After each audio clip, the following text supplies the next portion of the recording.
Warning. The political trade features probabilities and perspectives about politicians, political parties, political outcomes, and political wagering. The political trade is rated NSFP, not safe for partisans.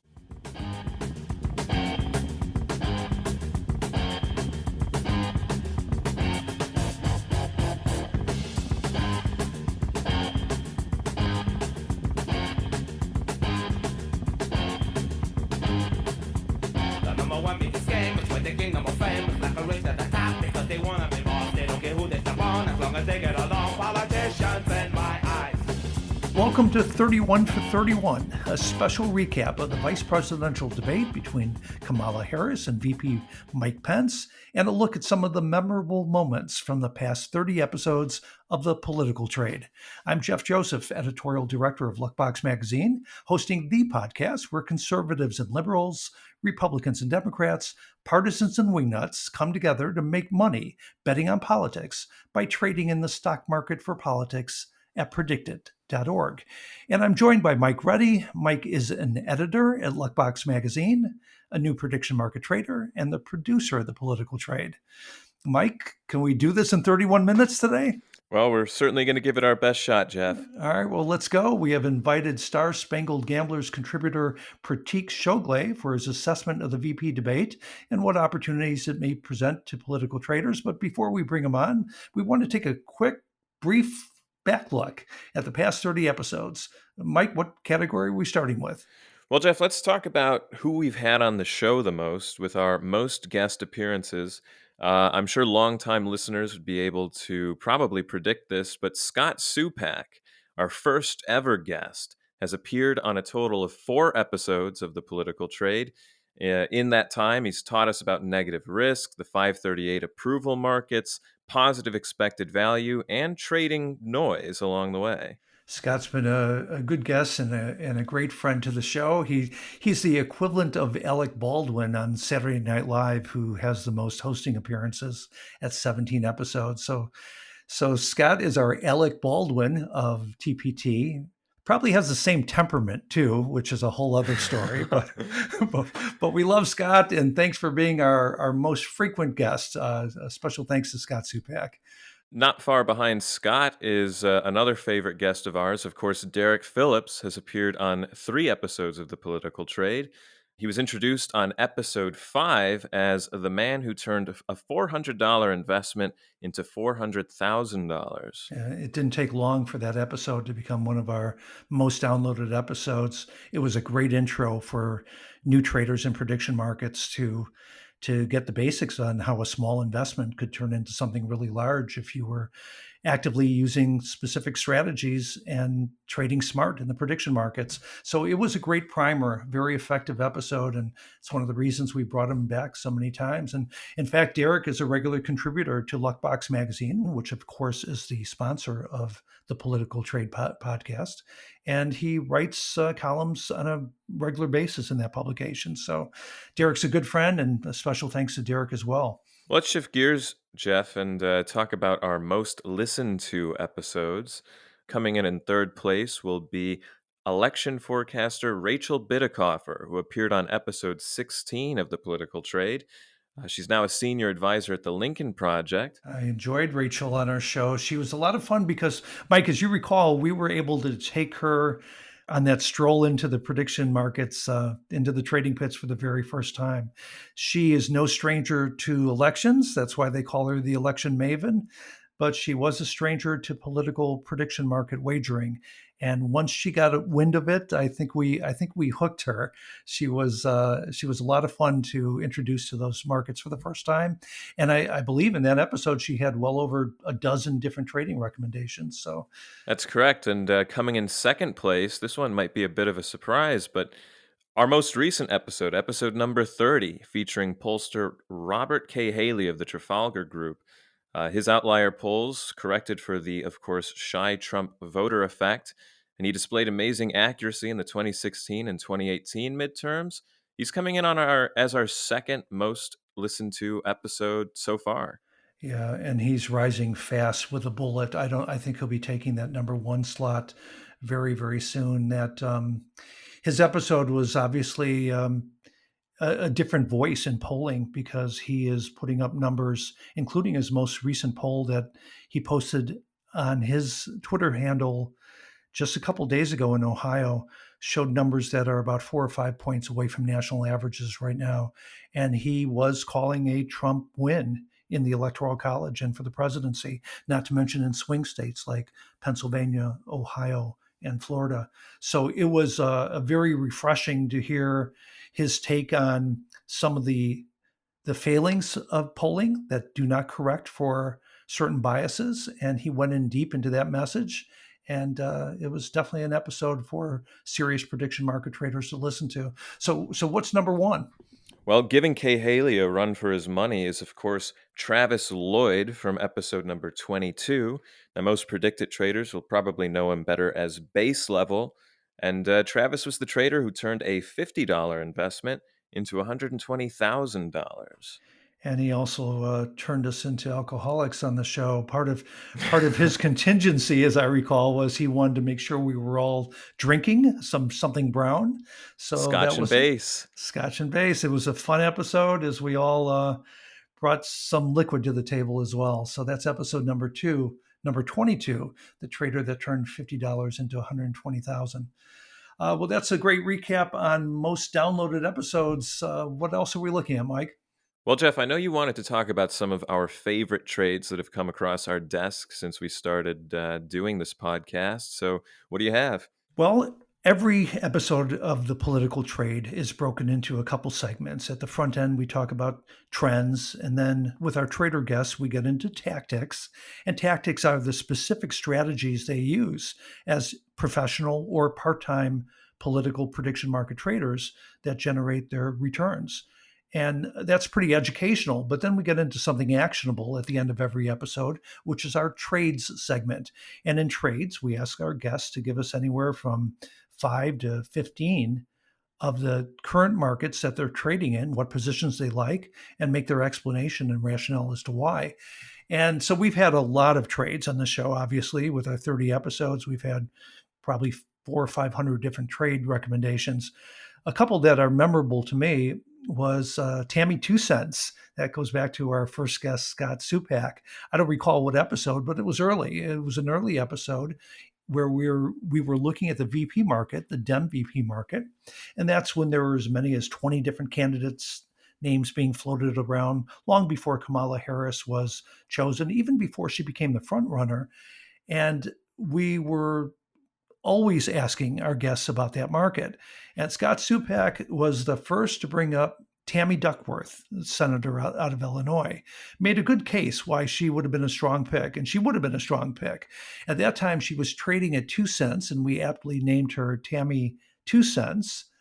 I got on the Tammy train for what it's worth at around 5 cents and sold it at 10 cents, perfectly happy with that result. But I should have listened to Scott Supak. He was still pushing that trade and still promoting the opportunity she had to rise even further. It got up to 23 cents. So Tammy went from 2 cents to 23 cents. A hell of a return for those who traded that margin. I wish I would have. I know Scott pocketed a lot more on that trade than I did, but it's certainly a memorable trade. So that was a great early call. Well, I hate to admit that I wasn't as bullish as everyone else about the whole Tammy trade.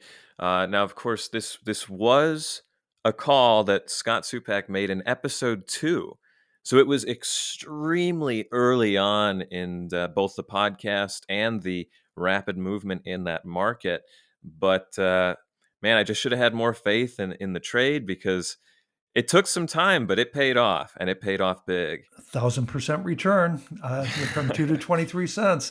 Well, also as a favorite trade, and again, not necessarily best trades in terms of profit margin, but certainly an interesting trade when it comes to the rationale. What was memorable to me was Dylan Radigan, who was a guest on an earlier episode. When we asked him about the VP market, he emphatically, without hesitation, selected Kamala Harris.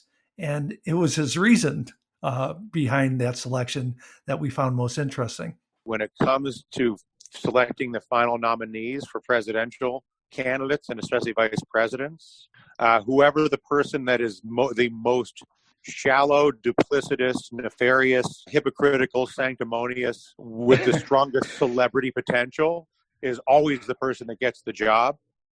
And so the fact that Kamala Harris is only trading at 54 cents leaves so much meat on the bone for somebody who's guaranteed to get that job. Guaranteed to get the job. That was one hell of an endorsement of Kamala Harris. And of course, he was right. Dylan Radigan scored a nice return on that even money bet. So it's definitely in our favorite trade moments. What's up next, Mike? Well, up next, we're going to be talking about other favorite moments from the shows. Some people would refer to these as notable quotables, so to speak. Just interesting things that former guests have said on the political trade. We're going to kick things off with episode number 25, where former Illinois Governor Rod Blagojevich shared with us how he feels about the current Illinois governor, J.B. Pritzker. After I'd been in prison for more than 7 years. And so that's, again, my Christian faith requires me to be forgiving. I don't hate JB, but I don't like him. And I think he sucks as a governor. Okay, so I'm sorry. Well, there was no love lost there. But what we did love was Blago's candor in that clip. That's essentially what we have here in these three clips that we pulled out looking back was some interesting confessional admissions and the inside track on his true thoughts about the current governor of Illinois, J.B. Pritzker, were pretty interesting. Mike, what do you have for us next? Well, Jeff, in episode number 7, we featured former communications director for the Trump White House, Anthony Scaramucci, also known as the Mooch. Now, at the time, I didn't know that you had actually met Anthony Scaramucci before, and I especially didn't know that you met him like this. Jeff, I don't think you ever finished telling that story about how you met him. This is many years back, but I recall which is still your office in Midtown New York. When I showed up there, you were just coming from or on your way to a media hit. And I don't recall what the transition was, but all I remembered was in the first 5 minutes of you and I together in your office, you completely disrobed in front of me.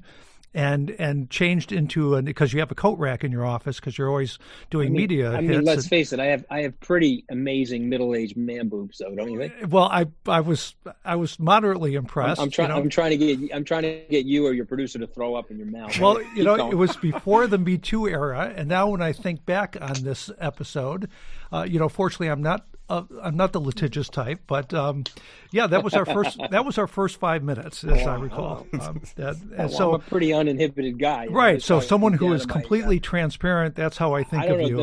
Did I expose my leather dental floss bikini thong as well, or no? Because I have one of those. It's one of the reasons I keep on calling.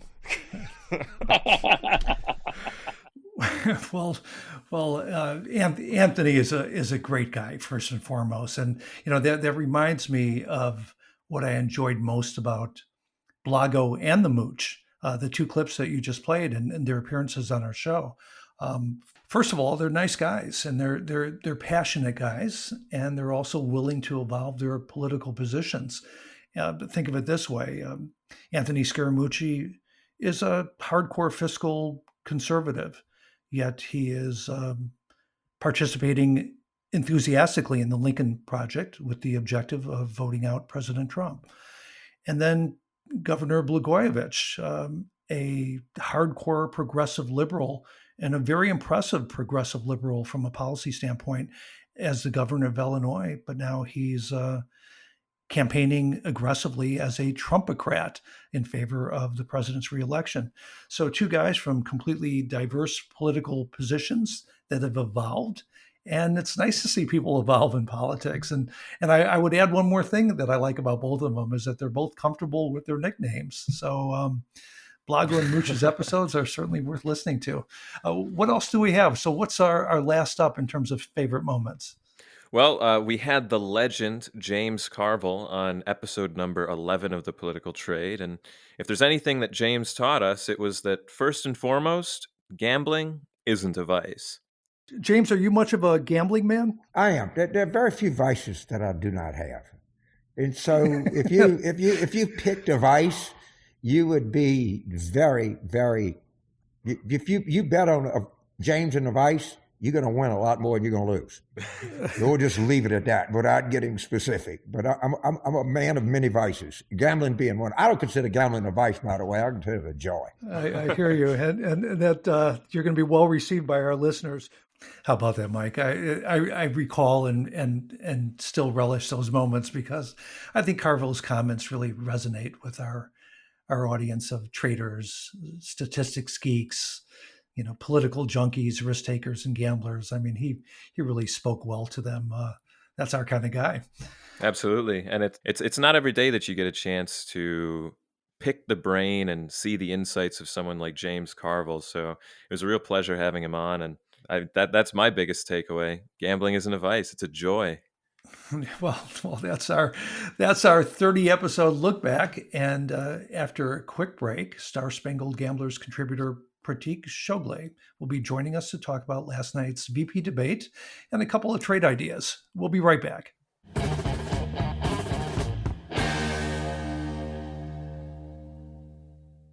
Welcome back to the Political Trade. Joining us now is Pratik Chougule. Pratik was formerly the executive editor of American Conservative.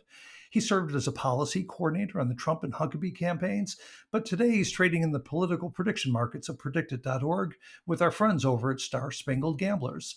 And he is featured in the current election issue of Luckbox magazine, which is available for free at getluckbox.com. Pratik, thanks so much for joining us. Thank you for having me. Well, we had a debate last night, and we thought it'd be great to ask you to join our 31 for 31 episode, just to give us your thoughts on the debate. Vice presidential debates typically aren't a big draw. In 2008, of course, 70 million Americans tuned in to watch Sarah Palin face off against Joe Biden, but we don't expect these numbers are going to break that record. The two debaters last night spoke for nearly identical amounts, even though Pence was dominating time of possession at the outset, but they both clocked in at 36 minutes and 30 seconds. And CNN reported a snap poll that had Kamala Harris winning 59% to 38%. But if you dig down in the details, as we're prone to do at Luckbox Magazine, the makeup of the constituents in that snap poll were also 59% Democrats to 38% Republicans. So essentially everyone voted along party lines in the snap poll. So since we got to throw out that snap poll, we're going to turn to you for your assessment. We don't believe the debate moved the needle in terms of polling or prediction markets in any material manner, but what's your assessment of Senator Harris's performance last night? Well, look, I think that if you're looking at it in the immediate context of the presidential campaign, she more or less did what she needed to do, which is basically prevent Pence from in any way changing the trajectory of the race, either in terms of the ultimate outcome, which he clearly did not do, but even just in creating some kind of a break in the news cycle to allow the campaign to refresh. My predictions on either the ultimate outcome or even the margin of victory is totally unaffected by that debate. And in that sense, I think Harris did what she needed to do. And how about for Pence? So I think that Pence's performance actually was significantly worse, not only because he didn't do what he needed to do for the campaign, but I've been floating the theory, and I think it's a long shot, but if it really looks and Republicans come to terms with the fact that Trump is on the road to a landslide defeat, I have long thought that it would be possible that maybe Trump would simply say he's not going to run. He might even resign, save face from a humiliating defeat, and maybe allow Pence to come in and give him a pardon. I think that it's pretty clear after the way Pence performed that as problematic of a candidate as Trump is becoming, I think there's no way that Pence showed that he can rally the Republican Party and really provide some kind of a alternative to Trump with now less than a month into before the election. Well, that's certainly a long shot play, the notion that Trump would abandon the top of the ticket in the 11th inning here, or in the ninth inning, excuse me. But to abandon it to a person who has perhaps even less charisma than Joe Biden, it would be, I agree, that's a long shot. And basically, as a result of last night's performance, I'd say that becomes even more of a long shot at this point. Is that where you're going with that, or do you still think there's that possibility? Well, given that the president has coronavirus, and I think we don't quite have a handle on what medical treatments he is on and so forth, I think you have to regard it as a possibility right up until the end. But in the sense that there could be a scenario where even if the president wants to continue, there's some kind of overwhelming pressure from the party to drop him from the ticket. I think that that's plainly not happening at this point. And how do you place that? Where is that opportunity on predicted? What is the market that would allow you to cash in on that long shot? Well, I guess it would be the dropout market. There's also a market on whether or not Pence will become president. So some people right after the coronavirus diagnosis placed some bets on Pence. I was actually buying 1 to 2% Pence shares right up until the president got coronavirus. At that point, I sold them off. And then I think you could also trade in if after all in all the state races you're not betting on Biden or Trump, you're betting on the Democratic or the Republican candidate. So if you think that there's a possibility there, perhaps you could bet on it. But like I said, I think it's really a long of long shots at this point. Yeah. All right. Well, appreciate that assessment, and we are not going to let you go without getting some other trades out of you. That was our ask as well. In addition to giving us some quick snap analysis of last night's debate, so we asked you to give us an even money trade that you find very attractive right now. And what do you have for us? So I would pick Florida in the presidential election. I've been, as you know from the recent Luckbox issue, I think among traders, I've been saying that a blue wave is more likely than what the markets and even many traders are anticipating. And I think you can, and so with this thesis in mind, I've been looking for markets where there's a gap between what objective indicators are telling us and where the markets are. And I think that Florida is a good example because I think that a lot of traders simply refuse to believe that Florida could be a comfortable Democratic win. And I think a lot of that is simply overlearning and overreacting to the outcome in 2018.